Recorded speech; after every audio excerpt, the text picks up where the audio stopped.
Yan, kahit nandiyan kayo sa malalayong lugar guys, manood lang kayo sa nangyayari dito. Pabababain natin si Bangag Bongbong Marcos.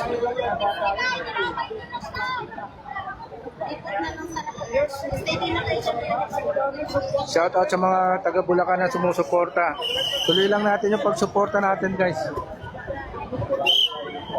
Kahit nandyan lang kayo, i-share nyo yung ating live para mas marami pang makapanood.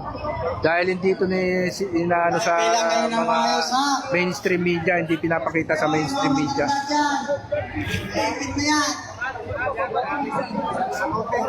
Mga senior na, yung mga PWD dyan.